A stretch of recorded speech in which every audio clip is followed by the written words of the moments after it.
Ya. Vamos a continuar, muchachos. Ya estamos todos, creo, ¿no? ¿Alguien más? Admitir. Admitir. Ya. Están 8 participantes. Ya. Conforme vamos ingresando. Entonces, estábamos hablando de, en este caso, hablábamos del gasto líquido y gasto sólido. Esto ya hablamos, ¿no? Sí, estamos hablando justamente de esto. Entonces, vamos a continuar. ¿Está grabando? Sí, está grabando. Vamos. Entonces, habíamos dicho, en este caso ya, cuando se refiere a lo que es el gasto sólido y gasto líquido, habíamos hecho una diferencia, ¿no es cierto? Estos datos son muy importantes. ¿Por qué? Porque en el caso de nosotros, cuando hablamos del caudal medio anual, se refería exactamente a lo que es el gasto líquido, en este caso, ¿sí? Este caudal gasto líquido. El gasto sólido, en cambio, ya vamos a hablar un poco de lo que se llama, lo que son los tipos de materiales y lo que son los diámetros especialmente. De diámetros de 50, de 30, que se llama en este caso el diámetro del material. Bueno. Aquí ya habíamos un poco hablado de la situación, en este caso, de los ríos, ¿sí? Cuando transporta un material, en este caso, carga de sedimentos, cuando se deposita en la parte baja, dependiendo de la pendiente, pues cuando erosiona y todo lo demás. Decíamos aquí en este caso, aquí vamos a ver, un cauce es estable, si no muestra un cambio progresivo en la pendiente, dimensiones uniformes. Esta es la parte clave. Cuando es un cauce estable, y aquí un poco vamos a llegar a hablar lo que es un poco lo que es el equilibrio del cauce en este caso. Entonces, ¿qué pasa? ¿Cuándo es estable un cauce? Cuando, ¿qué? Cuando no muestra un progresivo, en este caso, cambio progresivo en la pendiente. ¿Qué quiere decir? Existe, al hablar de pendiente, estamos hablando de qué? Estamos hablando de socavación. Entonces, ¿qué quiere decir? Que ya un poco comienza a tener estabilidad lo que es en cuanto al suelo. El suelo es bastante, en este caso, estable en este caso. Dimensiones y forma. ¿Qué quiere decir esto? Dimensiones, quiere decir tanto el área como la altura en este caso y la forma en este caso, quiere decir forma trapezoidal, forma en este caso rectangular, etcétera, etcétera. El carro, digamos, del río no ha cambiado. Es lo que quiere decir. Entonces el río comienza ya a tener una estabilidad. ¿Sí? Ahora, también en un cauce puede haber en este caso cambios temporales. ¿Sí? ¿Durante qué? Están todos, ¿no? Ya, está bien.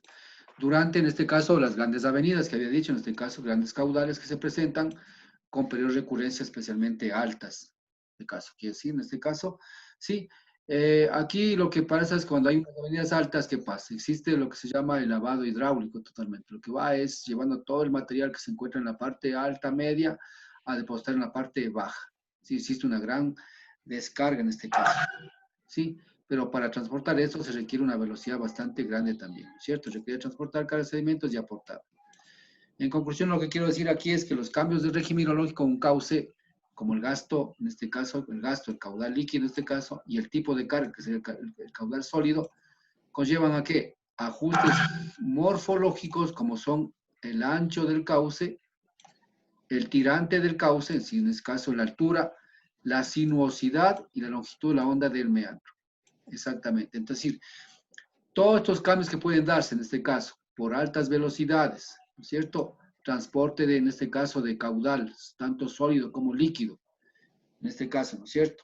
Y también puede ser el sentido de que el río comience ya a formarse, ya prácticamente a entrar en equilibrio. De todos los procesos que da al final, lo que nos da es que el cauce finalmente quedó, digamos, de una determinada sección geométrica, ¿sí? En este caso, eh, como son en el caso el ancho del cauce, ¿no es cierto? Un tirante dado ya y una longitud, en este caso la onda del meandro. Es decir, comienza a tener ya, en este caso, llega a un equilibrio, en este caso del río. Sí, pero tiene que pasar todos estos procesos hasta llegar a obtener, en este caso, un equilibrio al final. Puede ser que inicialmente el río tuvo una forma de esa naturaleza, de pronto comenzó a tener esta otra forma y de pronto llegó prácticamente a esta forma. Es lo que quiere decir. Entonces, todos estos pasos tuvo que dar para llegar a obtener esta forma final, que sería un cauce ya un poco ya maduro o viejo, que llamamos este caso. Pero miren, todo este proceso se dio. Cambio de ancho en este caso, el tirante, en este caso la altura, ¿no es cierto? La sinuosidad, en el caso si hablamos en planta, pues puede haber sinuosidades así, en este caso, y la longitud de los meandros. Es lo que nos está diciendo en este caso. Cuando hacemos en este caso el análisis de en este caso es el análisis, en este caso, de los caudales líquidos y los caudales sólidos. ¿Sí? Bueno, vamos a ver lo que son los ríos meandriantes o sinuosos en este caso. ¿Sí? Aquí vamos a ver exactamente algunas figuras. En este caso hablamos del simétrico simple, el asimétrico simple y el asimétrico compuesto. ¿Sí? ¿Cómo se va dando? En el caso, pues, podemos ver que aquí dice en la práctica un meandro consiste en un par de curvas, ¿no es cierto? Claro, un par de curvas, en este caso opuestas. ¿Se dan cuenta aquí? Opuestas. Dice que son diferente forma. Inicialmente como un arco simétrico, está eso simétrico, ¿no? Como un arco simétrico, ¿sí? Que puede darse una variedad de formas simétricas, no simétricas y de sección compuesta. Entonces siempre hablamos en este caso de B opuesto a este B. Y acá A opuesto acá. D opuesto y D opuesto y al final vamos, ¿sí? Entonces, estas figuritas se llaman en este caso lo que se llama el simétrico simple. ¿Sí? Simétrico simple, pues simplemente una curva nada más, una curva en donde el B tiene otro opuesto, en este caso que podría ser un B', ¿no es cierto? Prácticamente son simetría. Acá se hace un poco ya asimétrico, como usted puede ver, acá tenemos el punto de inflexión acá y el punto de inflexión que está abajo. ¿Sí? Y acá igual. Entonces acá ya prácticamente es un asimétrico compuesto que son cantidad de, en este caso, de meandros, en este caso. ¿Sí? Bueno, continuamos. En general, dice la pendiente de un río con meandro son relativamente bajas en comparación con las pendientes de los ríos rectos trenzados. Este es un meandro que nosotros vemos aquí una fotografía, ¿sí ve? Prácticamente el río tranquilamente podría irse por acá, ¿no? Pero al final, ve, el río se da la vuelta a todo esto. Entonces aquí forma un gran meandro. Pero en algún momento este río tendrá que venir y pasarse recto. Entonces formando prácticamente un islote. Entonces, aquí dice, por tal razón los pendientes suaves están relacionados con velocidades bajas y números de flu pequeños. Claro, flu menor que 1, ¿no es cierto? Muy pequeños. Entonces, este caso. Entonces, aquí vamos a las cosas. La geometría de los meandros. Aquí ya comenzamos a calcular lo que son los meandros, ¿sí? Aquí, ¿qué es lo que dice? Las características que definen la geometría de los ríos son, ¿cuál? Vamos a ver. Aquí vamos a ver. Sí, aquí tenemos un meandro y aquí tenemos las características ya geométricas para nosotros calcular. Por ejemplo, lambda. ¿Qué es lambda? Es la longitud de onda del meandro. ¿Sí ven? Entonces, la longitud del meandro sería esta parte de acá. Es lambda. Ya vamos a ver cómo se calcula eso, ¿no? A es la amplitud, en este caso, la amplitud del meandro, que es en este caso A. ¿Sí? La A, la amplitud del meandro. ¿Sí? Veamos el radio de curvatura. En este caso, el radio de curvatura del meandro es este, ¿no? ¿Sí? Podría ser acá, igual, el radio de curvatura podría ser esto. El radio de curvatura podría ser este de acá. ¿Sí? Bueno, al final está representado acá el radio de curvatura. El B es el ancho del meandro. En este caso, el B es grande. Entonces, el ancho del meandro es este prácticamente. Todo este ancho del meandro, como meandro. Y el ancho del río, simplemente el ancho del río internamente acá. ¿Sí? Entonces, aquí podemos ya observar, ya vamos a ver cómo se calcula la longitud de un meandro prácticamente. Aquí están las figuras ya. Ya. Antes de calcular, vamos a ver lo que es un resumen en este caso de un meandro. Por lo general, dice que el río divide en meandros individuales considerados a partir de un punto de inflexión. En este caso, miren acá, este río es recto, no sinuoso, o sea, no tiene sinuosidad. Aquí hablamos, en este caso, calculando en función de la longitud del meandro, vamos a ver lo que es, cómo calculamos también la sinuosidad. La sinuosidad, en este caso, pues, ustedes pueden ver en este caso, este río es no sinuoso, es prácticamente recto. Este río tenemos una sinuosidad ligera que está entre 1,06 a 1,25. Acá entre 1,25 y 2 y mayor a 2. ¿Sí? Entonces, ¿en función de qué se calcula esto? Se calcula en función de la longitud del río y la longitud del valle. Esto es importante, es lo que calculamos, la sinuosidad. Entonces, este valor de sinuosidad entre la longitud del río y la longitud del valle, en este caso, ¿sí? En general, los meandros tienen diferentes formas, que ustedes pueden ver acá. Entonces, vamos a continuar. Aquí tenemos exactamente cómo se determina la sinuosidad y la tortuosidad, ¿no es cierto?, de un río, en este caso. Si ustedes pueden ver, por ejemplo, A, B y C, ¿qué es A, B y C? A, B y C es la longitud del río prácticamente. Si ustedes pueden ver, es la longitud del río. Entonces, ABC, en este caso, digamos, y sobre AC, que es en este caso la longitud, en este caso del valle. ¿Sí? AC, la longitud del valle. ¿Sí? Entonces, esto hablamos de, entonces, la sinuosidad es igual a la longitud del talwet, en este caso, que sería en este caso ABC, sobre, en este caso, sobre la longitud del valle sería AC. Entonces, de esta manera calculamos la sinuosidad de cualquier río, y eso es lo que ustedes van a calcular también en el trabajo que ustedes tienen. Entonces, aquí ustedes pueden colocar, digamos, saber que esto es la longitud, en este caso, ¿es la longitud de qué? Es la longitud del talwet, en este caso, o del y la longitud del valle. Y la tortuosidad es igual a qué? La longitud del talwet, en este caso que calculamos acá, el talwet en este caso es ABC, ¿no es cierto? ABC, menos la longitud del valle, menos la longitud AC sobre la longitud del valle, otra vez, ¿sí? Y por 100. Entonces la longitud de nuestra ciudad se da en porcentaje. Y en función de las longitudes que se calcula, en este caso de la sinuosidad y la tortuosidad de un río, podemos decir que cuando, en este caso, la sinuosidad es menor a 1.3, tiene una sinuosidad baja. Pues ya podemos clasificar un río si tiene sinuosidad baja, media, perdón, media o moderada o alta. Si la sinuosidad calculada a través de esta fórmula, ¿no es cierto?, está entre 1, 3 y 2, pues podemos decir que tenemos una sinuosidad moderada. Y si la sinuosidad es mayor a 2, entonces tenemos una sinuosidad alta. ¿Sí? Y por supuesto podemos calcular también la tortuosidad, que ustedes vieron aquí prácticamente, esa sería, ¿no es cierto?, la tortuosidad, que estamos acá arriba, habíamos visto esta parte de acá. Aquí está exactamente. ¿Sí? Entonces, la parte esta de la tortuosidad. Sería en este caso mayor a 2. Bueno, estas son fórmulas muy pequeñas. Hasta aquí hemos aprendido dos tipos de fórmulas, ¿cierto? La una que era la pendiente en función del caudal medio anual, o a su vez caudal medio anual en función de la pendiente. Y ahora ya sabemos calcular lo que es en este caso la sinuosidad y la tortuosidad de un río. ¿Sí? Esto nos va a servir mucho específicamente para lo que es hidráulica de ríos, en cuanto se refiere a ubicación de obras hidráulicas específicamente. ¿Sí? Exactamente.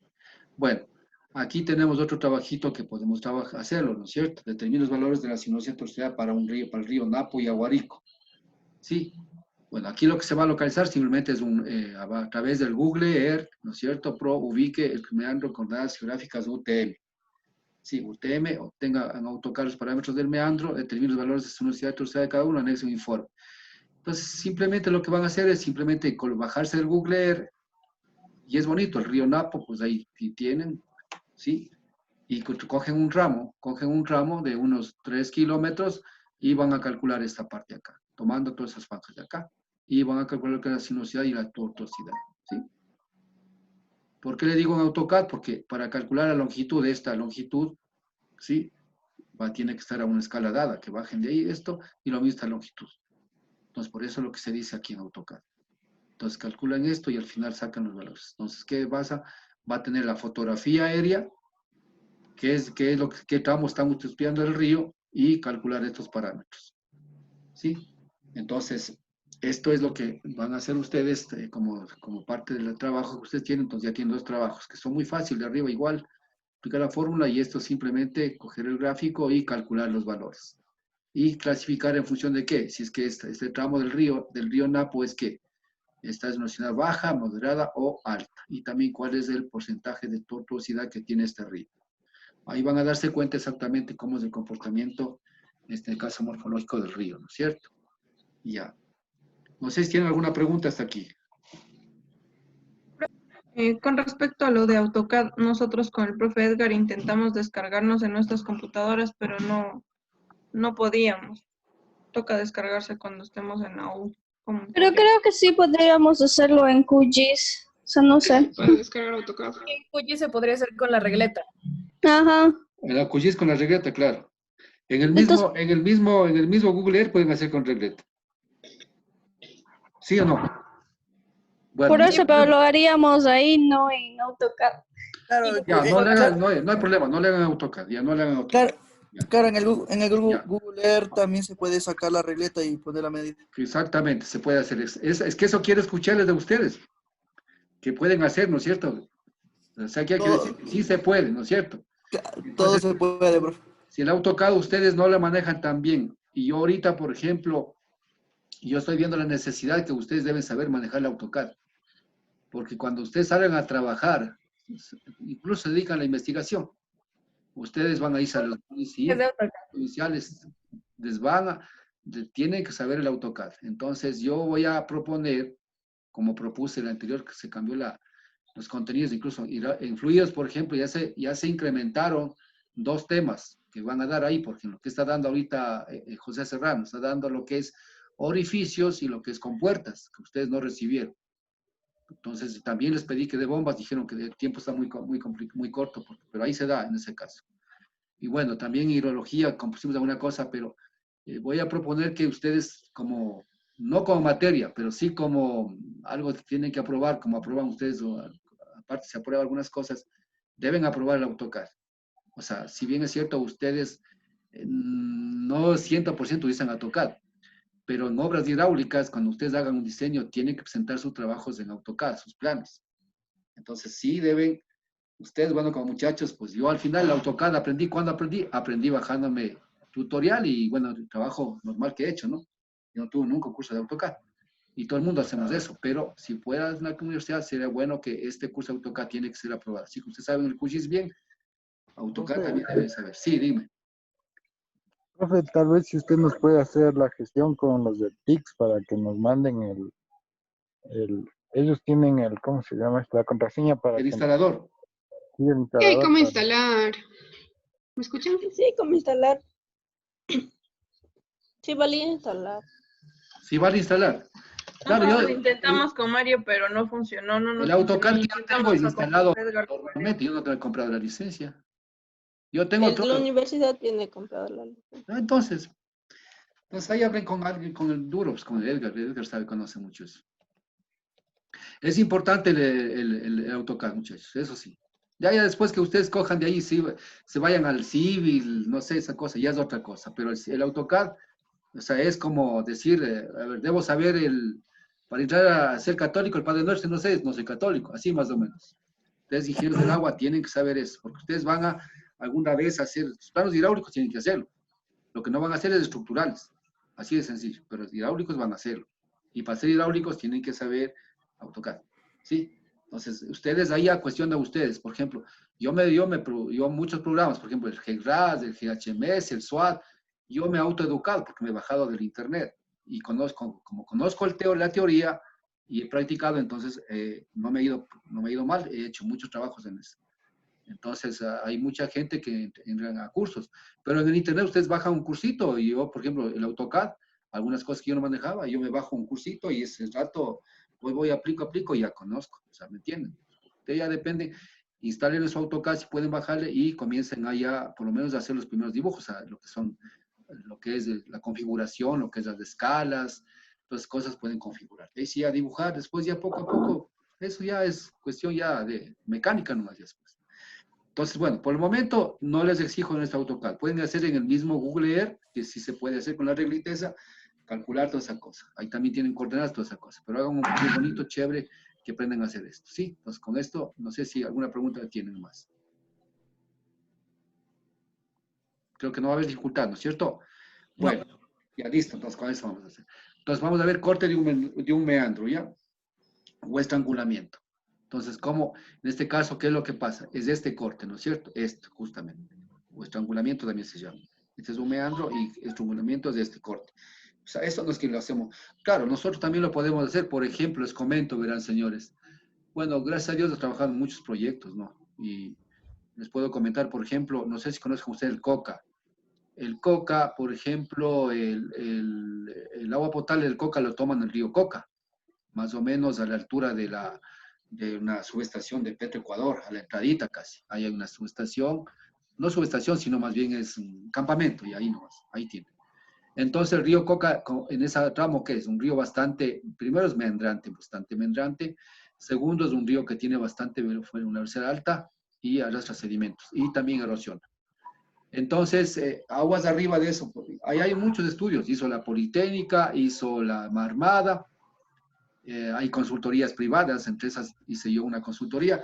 Entonces, yo, por ejemplo, tomé los datos que hizo la Armada para todo lo que son perfiles transversales. Y aguas de arriba de la Boca Toma hicieron exactamente esto, por eso me acordé. Corte de un meandro, exactamente. Que implica el agua, o sea, en este caso, si yo estoy hablando de esto, o sea, el río como que viene así, ¿no es cierto? Ingresa acá, aquí está la boca toma, entonces le cortaron esto así, le cortaron esto así. ¿Tratar de qué? Tratar de que el río vaya recto y no entre el agua para acá. Pero tienen que entender que el río en la historia de la vida él tiene que regresar acá. Entonces esto fue un asunto de que duró un poco tiempo, en pocos años, y nuevamente el río está por acá. ¿Sí me entiende? Entonces, por más que hagamos lo que hagamos, el río siempre dirá, pues, señor, este es mi territorio, por favor, retírese, ya. Para, un poco les hablo, hay muchas veces, por ejemplo, cuando hablamos nosotros de digamos, en este caso, de hidráulica de ríos, y cuando un río nos está afectando, lo que tratamos es de construir muchas obras o en este caso, de influir en la dirección del río. Y les comento, alguna vez tuve la oportunidad, bueno, no alguna vez estuve en Alemania, en un curso, ahí, por ejemplo, hay el río Rin, no sé si han escuchado, el río Rin, los alemanes decidieron, ¿qué hicieron? Decidieron mejor alejarse del río. ¿Qué implica? Y ellos tenían muchas estructuras construidas en el río, y lo que hicieron ellos, muy bien, hicieron esos estudios que acabo de hablar, y dijeron, muy bien, ¿saben qué? Este es el río y nosotros no vamos a poder ganar el río. Entonces ellos se alejaron, y esos espacios que son espacios verdes, en donde en época de verano, salen a hacer sus deportes, lo que sea, y en época de lluvias intensas, totalmente este río ocupa su lugar. Y ellos se retiraron, ¿me entienden? Bueno, eso estamos hablando de otra cultura, nosotros no, ¿no es cierto? Pero bueno, pero les comento, entonces, ¿por qué hablo de esto? Porque hablamos especialmente de lo que es corte de un meandro o estrangulamiento. Hay dos opciones, ¿no es cierto? Bueno, para que ustedes más o menos tengan idea por qué es lo que estamos hablando acá, ¿sí? Bueno, continuamos. Entonces digo acá, dice, la forma de los márgenes de un río cambia continuamente mientras el río migra. ¿Qué quiere decir migra? Quiere decir migra. Está en un lugar, o sea, el río está por aquí, de pronto el río ya está por acá, ¿sí? O sea, está por acá, así de sencillo. Entonces, dice, los cortes de meandros ocurren cuando una de las curvas se cierra como consecuencia constante de la otra. Estaríamos hablando, por ejemplo, de esta sierra. Si nosotros vamos acá, ¿no es cierto? Y aquí había una fotografía excelente como para explicar esto aquí. Esta, miren. Este es un metro, ¿no es cierto? Al final, miren ustedes, dice que se corta, aquí puede cortarse un metro. Es natural, ¿no? ¿Eh? Te hablabas un No, poco yo la no te vas a parte quedar afuera en la calle. No te dejan entrar. No, solo a Pero mí. apaga el micrófono, por Ya me favor. voy. Con sombrerito, con Apaga el sombrilla. micrófono. Rose, apaga tu micrófono. Ya. Entonces, miren, aquí puede darse un corte de meandro, miren, ¿sí? Exactamente, lo que está diciendo acá. Entonces, esto es dable, ¿no? Que se dé, ¿no es cierto? Entonces, aquí estamos dando. Los cortes de meandro ocurren cuando una de las curvas se cierra, exactamente está indicado, ya. Constante la expansión y traslación de los meandros.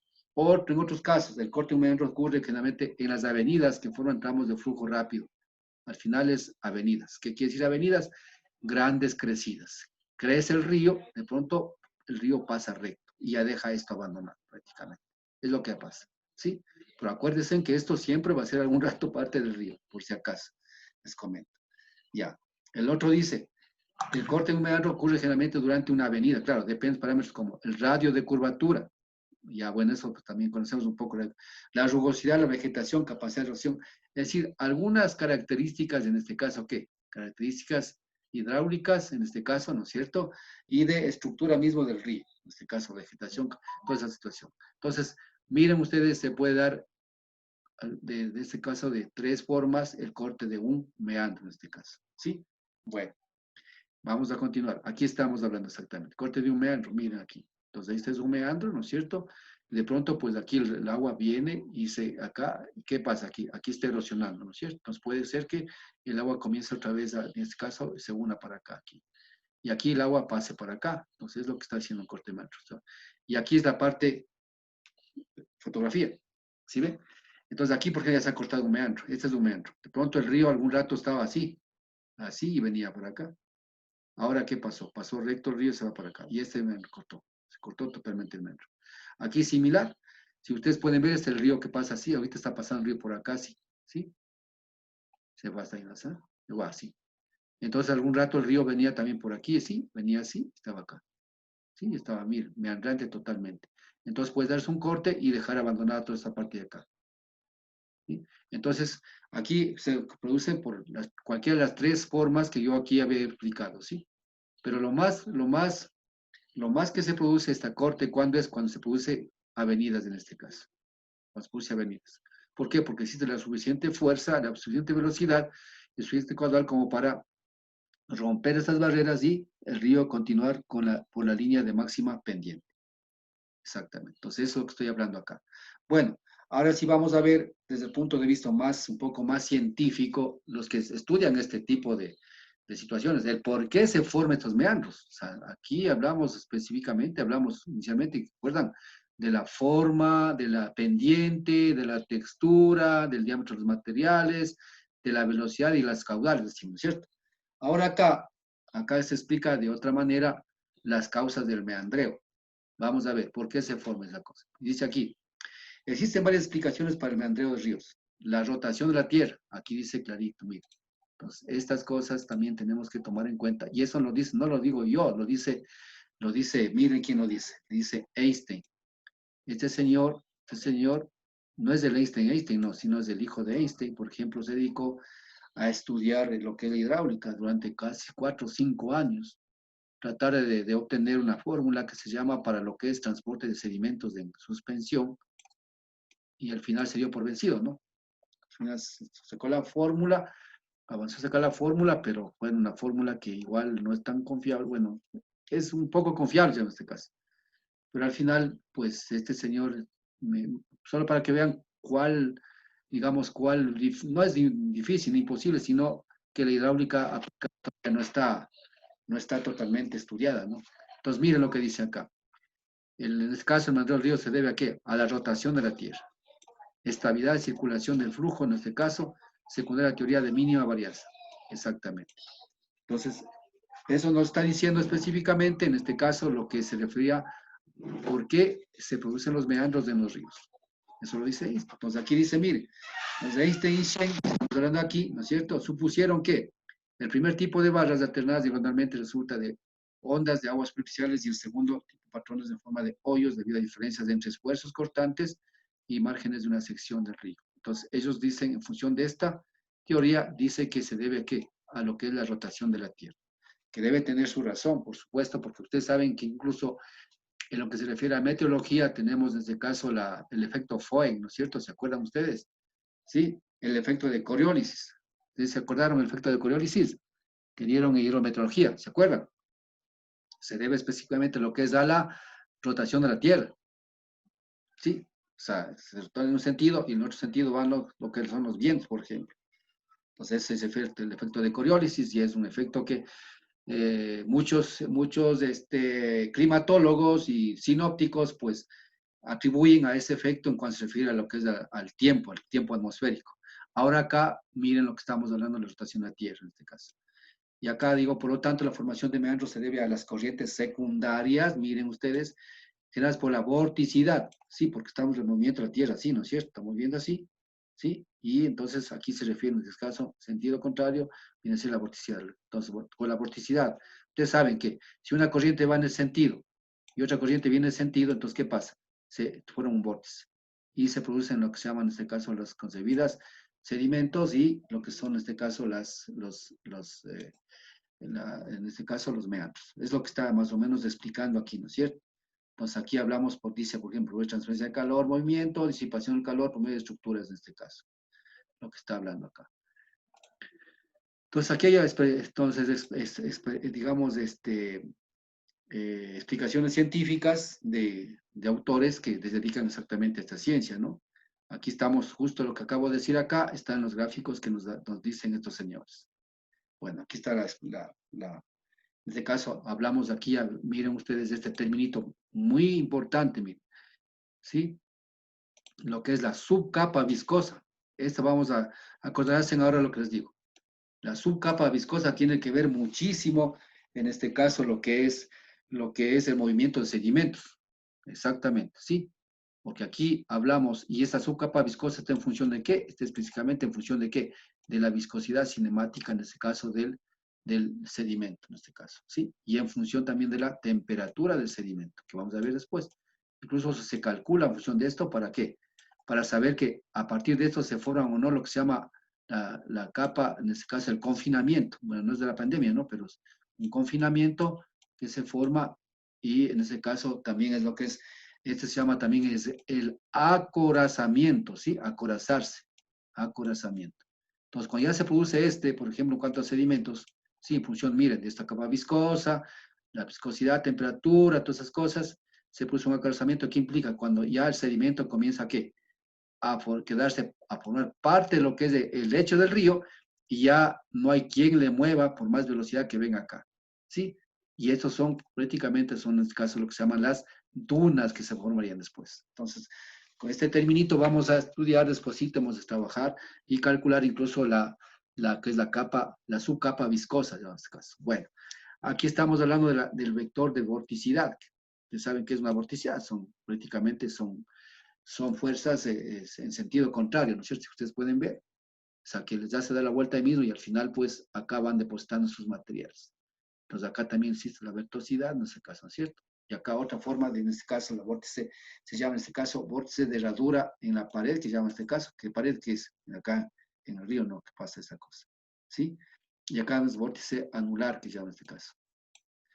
Y aquí está explicado exactamente las dos casos, las dos teorías, en función de qué, en función de la formación, en este caso, lo que se llama la dirección del flujo, si puedes ver, y cómo van formándose en este caso los meandros, ¿no es cierto? Entonces, esto es explicado desde el punto de vista de quién, de este autor que en este caso llamamos Shen y de Einstein, ¿no es cierto? Entonces, un poco para tener base teórica. Bueno, ya vamos a ir terminando ya la clase ahora. ¿Qué horas son? Va a ser las 11. Las 11, acaba estos 10 minutos y nos retiramos, ¿de acuerdo? ¿Sí? Ya yo me despido. Para el día de mañana, pues nos encontramos a las 9, ¿no? Tutorías y cualquier cosa, repetimos alguna cosa que no sea claro, pues si no, pues vamos a ver. Vamos. Por 9 en punto les veo mañana. Bueno. Ahora miren ustedes lo que dice aquí. Parker es otro estudioso en este caso, de la cuenca fluvial, describe el proceso de evolución de la morfología de un río. ¿Sí? Entonces, ¿cuáles son los criterios de Parker en este caso? Dice que el meandreo y trenzado ocurren para relaciones de ancho tirante grandes. O sea, ancho tirante, quiere decir en este caso el ancho del río y la altura del río. Grandes, solo ahí dice que se produce en este caso lo que es los meandros, en este caso, ¿no es cierto? En este caso, ¿sí? En cuestión del ancho y del tirante. Luego dice, los patrones de curvas y barras aparecen cuando el río hay pequeñas avenidas. ¿Sí? ¿Qué pasa? Claro, por supuesto, cuando el río tiene grandes avenidas, ¿qué pasa? ¿Qué pasará?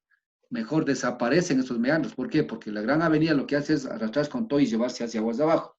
Pero en pequeñas avenidas o pequeños caudales, ¿qué pasa? Comienzan a conformarse justamente esto. ¿Sí? Lo que está diciendo es esto. Abarstente el fondo del río inicialmente recto, claro. Luego viene, dice, la tercera hipótesis del señor, dice que las barras determinadas ocurren en cualquier tipo de ríos, ¿sí? En este caso, pues, si aún en los que tienen paredes de fondo y no erosionables, ¿está? Incluso en los que no son erosionables, en cualquier río puede producirse el tipo de alternancia en este caso, ¿sí? Y luego también dice que el meandreo y trenzado resultan del mismo tipo de inestabilidad en diferentes grados, ¿sí? En este caso, pues hablamos que dice que los factores esenciales para la estabilidad son el transporte de sedimentos y la fricción. La fricción. Esta parte es muy importante, que hablamos de fricción. ¿Qué es esto? Hablamos en este caso de un esfuerzo cortante acá. ¿Por qué? Porque tenemos en el río, tenemos este río, aquí viene en este caso la velocidad, en este caso, y aquí está el sedimento, ¿no es cierto? Entonces, cuando el sedimento se deposita, que se llama aquí la velocidad de sedimentación, ¿no es cierto? ¿Sí? Entonces, se deposita y el sedimento, dependiendo de la velocidad de sedimentación, se deposita acá, pero aquí hay una fuerza, en este caso, que sería la fuerza atractiva, este tau sub 0, que le empuja este sedimento ¿a qué? ¿Para qué? ¿Para qué? Para llevar hacia aguas de abajo. Pero aquí habrá una fuerza en este caso de fricción, que sería en este caso un tau sub c que le impide. Entonces, dependiendo de la velocidad y la fuerza de la velocidad que tenga, en este caso, esta velocidad acá, en este caso se produce una velocidad de corte y le pueda mover al sedimento. A eso se refiere exactamente lo que es la fuerza de fricción, en este caso de Parker, ¿sí? Ya. Entonces, continuamos. Entonces, aquí dice lo siguiente. Parker identifica el meandreo y trenzado de la siguiente manera. Por ejemplo, el meandreo ocurre en el río Sí. S que era sinuosidad. Sí, la sinuosidad sobre, en este caso, sobre el tipo de flujo, entonces menor o igual a D sobre B. En este caso, D era ¿qué era? D es altura de o calados. Ese es lo que llamamos el caso Y. Y este es el B, es el ancho del río. Sí, aquí estamos la sinuosidad. Entonces, lo que hace la referencia es entre lo que es la relación entre la sinuosidad y el tipo de flujo que tenemos, y en este caso va a ser, en este caso, menor o igual a la relación entre D sobre B. Igual, en este caso mayor, entonces el río, en este caso, ¿qué dice? El meandreo ocurre si es que, o sea, va a haber un meandreo, o sea, el río va a tener estos meandros así, si es que esta relación se cumple. ¿Sí? El transado del río en sí, F es igual a esto, entonces, dice en este caso, ¿sí? Digamos aquí es el trenzado, ¿no? No es transado. Trenzado. Transado ocurre en el río. Entonces, ¿cuándo ocurre un meandreo? Ocurre de esta manera, cuando tenemos esta relación. ¿Y cuándo ocurre un trenzado? O cuando esta relación se da así, de esta manera. ¿Sí? Eso también podemos ver si es que en función de estas características podemos calcular y decir que ocurre un meandreo o solo ocurre un trenzado. En función de estas dos características que llamamos en este caso en hidráulica. Bien, ya estamos terminando la parte esta. Ya, aquí tenemos, justo vamos a acabar acá un poco, las fórmulas empíricas para calcular lo que es que era lambda, ¿se acuerdan? Era la longitud de que era la lambda, ¿se acuerdan? A ver, ¿cuál será aquí? Brian, ¿te acuerdas que era lambda? ¿Está Brian o no? ¿O ya te fuiste? Sí está aquí, Brian. Brian. A ver, otra, vamos a ver. Kevin, a ver, Kevin. El duro ¿cómo se llama? De Intag. El dueño de las minas de Intag. A ver, dime. ¿Qué era lambda, te acuerdas? Era la longitud entre meandros. Exactamente, era la longitud. Acá veamos, mira la fórmula. Acá tenemos, ¿sí? Aquí era lambda. Más arriba está lambda. Aquí está lambda. Longitud de onda de meandro. Eso se llama lambda. ¿Sí? Entonces, mira, acá ya tenemos las fórmulas para calcular la longitud de onda de meandro, que sería esta fórmula de acá, que tenemos aquí. ¿Sí? Entonces, ¿en función de qué está? O sea, esta es la ecuación general, por si acaso, ¿no?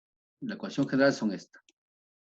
Lambda. Lambda está en función de un coeficiente C1, coeficiente C2 y B, el ancho. Y acá el lambda en coeficiente C3, C4 y o K1, K2. Entonces, ¿qué es aquí? Bueno, claro que no está el caudal, pero ya vamos a ver abajo que tenemos el caudal. El caudal es de metros cúbicos por segundo y que son constantes, calculadas por diferentes autores. Por eso se llaman fórmulas empíricas, ¿sí?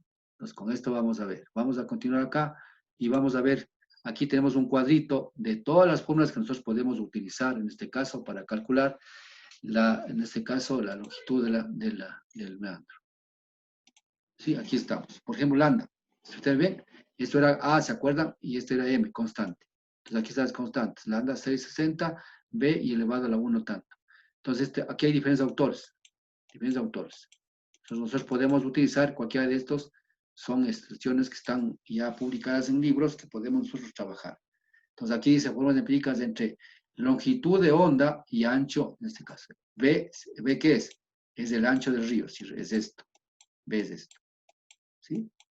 Entonces, con esto nosotros calculamos, en este caso, la longitud de onda del meandro. Y acá tenemos fórmulas, digamos, empíricas entre amplitud, en este caso, que es en este caso sería la amplitud, y ancho B. ¿Sí? Entonces, amplitud es igual a esto en función del ancho B del río. Entonces, podemos calcular en función de diferentes autores. Si ustedes calculan con cualquiera de estos, pues los resultados casi son por ahí